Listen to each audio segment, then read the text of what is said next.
Okay, so today's topic, I'm going to run through it quite quickly, is sound healing. Okay. Now, what's all this thing about sound healing? Okay. You have to remember that sound is actually caused by vibrations. Okay. When an object rotates in a medium, oscillates in a medium, it causes vibration. So you need a medium to hear it. If there is no medium, there'll still be vibration, but the sound may not propagate. All matter vibrates at various frequencies, okay? Different frequencies. Um, as you know, molecules by themselves, even though they look solid, there's a whole lot of movement of the electrons around the nucleus, and the molecules by themselves are vibrating. So each solid, each gas, each liquid will vibrate at different frequencies. Now, not all vibrations can be heard, okay? And that's why the human audible range is between 20 hertz and 20 kilohertz, okay? But as you get older, okay, you become a little more middle-aged and things like that, your maximum that you can probably hear is around 12 or 14 kilohertz. Now, it's a very interesting thing that teenagers use a frequency of around 20 kilohertz, and they can actually send out an audio to people, and the adults actually won't hear it. So they can send secret messages to teenagers can send secret messages to each other, while the adults will not be able to hear a single thing. Okay, it's amazing. You can try downloading an app or go to a website and just look for a frequency generator, and you can see which threshold. You can just put in the value and you'll just see which threshold you can actually hear. So 12 to 14,000 is something that I think most of us will be able to hear, but after that, it becomes extremely difficult to hear. Okay, there are things which are called healing frequencies. Okay, but before I get into the healing frequencies, let's talk about classical music. And it was the Germans who played around with this particular frequency of middle C. In the piano, you've got a middle C, and that has a particular frequency. It was typically generally known to be at 432 hertz. But what happened was uh, the Germans during their little experimentation, brought it up to 440 hertz. And this actually is a frequency that agitates people. It gets them anxious, it gets them angry, irritable. And so they pumped this into that so that they had a very frenzied crowd. I mean, that is the rumor that this is how this frequency became quite predominant. So the world is now actually understanding what these frequencies do, and 432 hertz is what they believe is a very pleasant frequency and calms the body down. Another frequency at 528 hertz is actually promotes DNA repair. Okay, now, as we know, cells die, they get replicated, you get new ones. And while it is replicating, the issue is what happens is there is something that goes and tracks the entire genome of that cell that is trying to reproduce. And what happens is that little track that is supposed to go and replicate it starts to get a little lazy and a little weak. So they believe that the 528 hertz frequency actually stimulates a better mapping of the gene. So that's why they call it a kind of a DNA repair. Okay. Now, a lot of it is not exacting science, but a lot of research is being done into this. And people are actually beginning to find that they're having benefits out of this by just doing it continuously. Now, they even say that 40 hertz is something that can cure dementia. It can cure insomnia. So so this particular frequency also has a lot of advantages. Now, 6 hertz. Now, this is a frequency you can't hear at all. But when your mind is in the theta state, which is almost like that very sleepy, extremely calm situation, is at 6 hertz. So the 6 hertz theta frequency is something that you can't really hear. So for that, what you have to do is you have to use what's called binaural audio.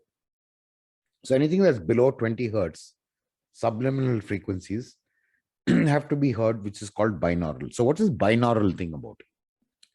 So what they do is they take two frequencies. So one frequency is in the left ear, another frequency is in the right ear. So you definitely need headphones for this. And what they do is, for example, if I want to hear 6 hertz, they'll take an audible frequency, maybe a nice frequency like 432, and they'll add another 6 hertz to it. It'll become 438. So in your left ear, you'll have 432, and your right ear, you'll have 438. What the brain really picks up is the difference of these two, and the difference is 6 hertz. So to get all these subliminal frequencies like 4 hertz, 6 hertz, 9 hertz, or whatever you want to, anything that's below 20, you'd have to use binaural. Now, binaural audio is slowly gaining ground as a means to kind of get the brain and get your body into a certain rhythm. Now, there is a kind of an interesting thing. Sound itself propagates, vibrates. But when you, let's take, you take these frequencies and you say a good frequency like 432 or whatever, and you just vibrate a glass of water with it. Okay, just let it vibrate in that sound, and what you do is you immediately go and freeze it. Now, when you freeze it, what happens is you will get a crystalline structure, and now this crystalline structure is actually sound at rest. So you can actually convert that impression of the sound and you make it an optical image. So you actually see it through the crystal. It's quite interesting.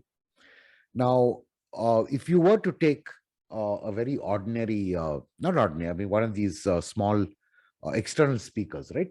You get these small ones which you can. So what you do is you can actually try it, is put it on a table or put it on the floor, fine, no problem. And just say about 6 inches away, you put a circle of salt. Another 6 inches away, you put another circle of salt. And if put maybe 3 rings, 2 rings, and just play a 432 hertz sound around that. What will happen is the salt crystals will start to move because of the sound, and they'll form a distinct pattern on the floor. And the patterns that it forms are so symmetrical, and they're very, very astonishing. So they've tried. I mean, if you definitely go look through YouTube, you'll find a lot of these guys have actually done these videos, and they've recorded sound, and the kind of effect that it has is just amazing. It takes a little patience to do it, but if you've got the kick to do it, it's definitely a nice thing to do. So there are healing frequencies. I mean, I didn't want to list anything, but these are kind of something to give you a start to understand that there is actually a science around this. And the science is now going beyond just, vibrational frequencies. Healing is even, and the existence of beings are now even gone to the quantum level.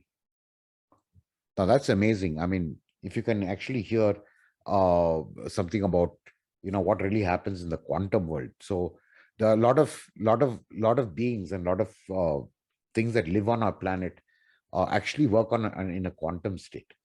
A lot of the detection and a lot of the things that they do actually work with with quantum physics. And there's a special topic which is called quantum biology. So that's something I might talk about in the next week, and try and give you some kind of eyebrow raising facts that have been found, and it's just amazing. To give you an example, if you take a bat. Now, bat is in the night is typically blind, and the only way they are able to traverse and avoid obstacles and navigate is through a high pitched sound which you can't hear, and it's like a radar. It hits an object and comes back and is able to determine that there's something in the way. So this is all kind of, everyone seems to have accepted it, and they say, wow, it's okay, this is not too great.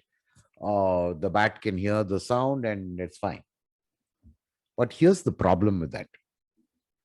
Now, if you go into a cave where a bat lives, there might be tens of thousands of bats all flying around in like swarms. Okay.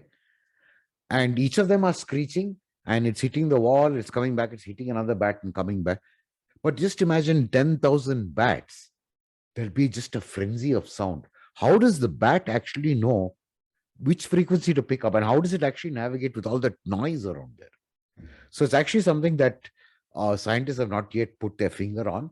But there must be something which is a little beyond, our understanding.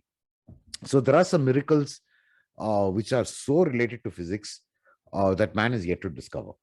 And nature does provide us with a lot of examples where when you go one step deeper, you find that there's another question to ask and you have to go another step deeper. So it's kind of interesting and it's kind of annoying that we don't get the answers so easily, but it's a kind of evolution of how we understand how life really operates. So if you do get an opportunity, go look up healing frequencies, look up binaural beats, and some of these frequencies to come up, and you'll find a lot of these videos on YouTube.